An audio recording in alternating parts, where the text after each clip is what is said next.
Bon, vous êtes content d'être là? Oui. Bah, il n'y a que moi qui réponds. Mais non, bien sûr. Suis-je le seul? Est-ce qu'on se pose la question? Bien sûr que non.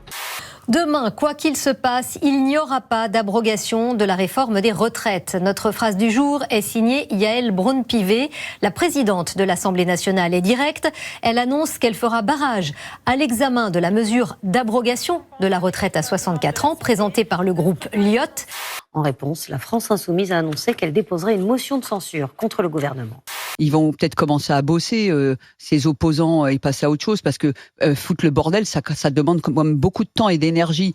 Donc champion du monde des grèves, la honte, restaurants fermés, les commerces qui bossent pas, les touristes qui veulent plus venir parce que on crame tout, parce qu'il y a les gilets jaunes. En fait, ça fait des années que Paris, ça commence à descendre dans les villes les plus... Bah, c'est bien, on va devenir les clochards de l'Europe, le tiers-monde de l'Europe. Non, mais c'est bon, il faut réformer ce pays. En plus, c'est quand tu regardes dans les détails, c'est pas une réforme brutale, violente, ça aurait pu être pire. Bon, voilà, c'est 64 ans, on va pas mourir, faut arrêter. Et on se demandait, la communauté française, elle est importante en Allemagne ?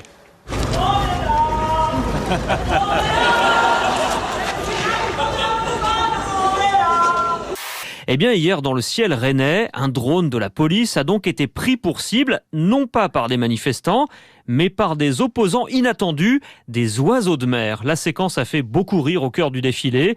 Des mouettes ou des goélands, selon les témoins, se sont attaqués aux drones pilotés par les policiers. La scène a même été filmée par des manifestants. Et du côté de la Courneuve, on souhaite un joyeux anniversaire à ce mec qui est très bien entouré, en tout cas, super. Hein.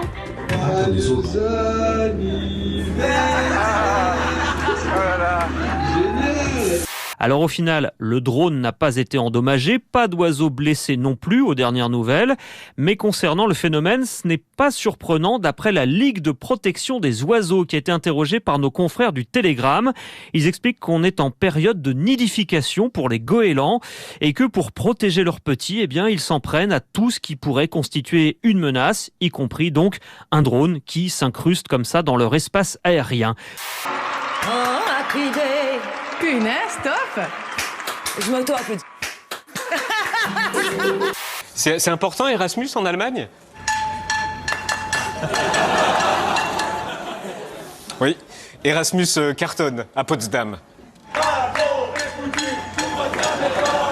Les journalistes ont voulu savoir s'il avait recadré Elisabeth Borne suite à ses propos sur le RN héritier de Pétain. Et alors là, le chef de l'État, il nous a répondu un truc de l'espace.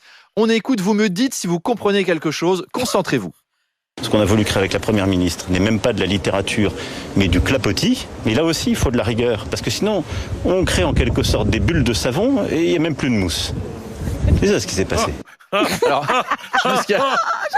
Comment s'appelait ce président qui disait manger des fleurs? Non, c'est pas ça. Jacques Chirac. Manger des pommes. Allez. Bonjour monsieur, j'ai mon président qui déconne, il fait un bruit bizarre. Écoutez. Il n'y a même plus de mousse. Il n'y a même plus de mousse. Ça c'est le carburateur, ça. Hein. Il carbure à quoi? Je sais pas, mais c'est de la bonne. Ça lui arrive souvent de vous dire un truc qui a aucun sens toutes les semaines. Ni sur un patrimoine qui leur permettrait d'avoir des revenus annexes. Pardon. Oui. Oui, pardon. Ça fait, oui. Ça fait tomber le verre. Sauf qu'en dessous, en effet, il y a des gens. Et il y a des gens qui sont mouillés. Travaillons avec... Devant ce lycée du centre-ville de Marseille, elles sont ce matin une dizaine à porter l'abaya, cette robe longue et ample, traditionnelle au Moyen-Orient et populaire parmi ces lycéennes. Moi j'aime beaucoup, c'est très élégant je trouve. Il y a des femmes qui n'aiment pas forcément montrer leur corps, du coup c'est une tenue en plus qui est belle. Ces lycéennes sont pourtant priées de les enlever avant d'aller en cours, car la direction de l'établissement a interdit les abayas au même titre que les voiles. Sur 30, on doit être 16-18 sur 30 élèves à porter des abayas. Et qui n'hésitent pas à en faire la promotion sur les réseaux sociaux. La abaya, elle coûte 20 €. Mais alors que cette robe qui ne fait l'objet d'aucune interdiction juridique est aujourd'hui tolérée dans les établissements scolaires, le gouvernement et plusieurs personnalités politiques se montrent aujourd'hui de plus en plus préoccupés par la situation. Donc la laïcité, on la défend partout et on la défend notamment à l'école. Alors faut-il interdire la tenue traditionnelle de l'abaya ? Je sais que ça va être la brigade qui va se battre pour nous, donc voilà, trop content de les voir, trop content de les voir. En plus, ils sont beaux comme ça, tout en noir là. C'est la classe à Dallas. Une société multiculturelle a vu le jour, L'abaya montre cette nouvelle France qui a une autre histoire, qui a d'autres codes, qui ne prie pas le même Dieu, qui envisage peut-être la vie d'une façon différente. L'histoire rapporte que les sociétés multiculturelles sont aussi conflictuelles.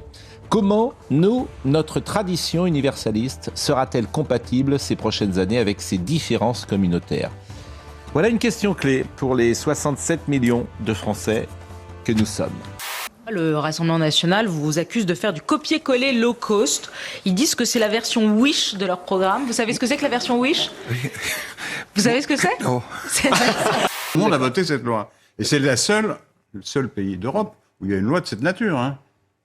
On ne peut pas dire qu'on ne fait rien. Là, c'est une baratin. Je peux? Mais bien sûr, vous pouvez. Excusez-moi d'avoir parlé, mais je suis désolé. J'ai pris mon tour de parole.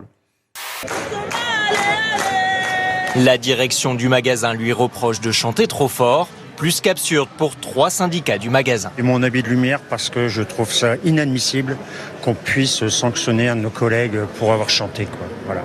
Ce n'est qu'une chanson, même si elle est, entre guillemets, chante un peu faux de temps en temps. La France était un pays où l'on chantait. Les gens chantaient. Si on chantait, si on chantait, un maçon chantait. Si on chantait, si on chantait, la la la. Vous voyez, la la il est pas gênant. Vous voyez, moi je veux pas entendre ça à 5h du matin, je veux pas entendre ça. Selon une récente enquête, 3 Français sur 10 disent adapter eux-mêmes la dose ou la durée des médicaments prescrits. 1 sur 5 assure prendre des doses plus fortes, tandis qu'1 sur 2 dit donner des médicaments à ses proches présentant des symptômes similaires. Enfin, 1 personne sur 3 considère peu risqué le fait de prendre des pilules périmées, un comportement qui peut avoir de graves conséquences. Je demanderai la mise à pied dans ce cas. Moi, j'aurais été viré 15 fois. Vous voyez, c'est ça que je voulais éviter. Se faire sanctionner pour avoir chanté sa bonne humeur dans un magasin qui est fermé aux clients de 4h à 8h30 du matin, mais c'est le monde à l'envers. Il chantait? Non, mais ça fait partie de l'ambiance du magasin. Tout le monde le fait un peu dans tous les périmètres. Lui, il faisait chez nous en rayon cave. Donc, au rayon cave?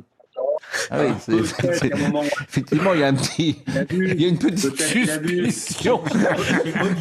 Pardonnez-moi, je souris. Évidemment, je dis ça au second degré, bien évidemment.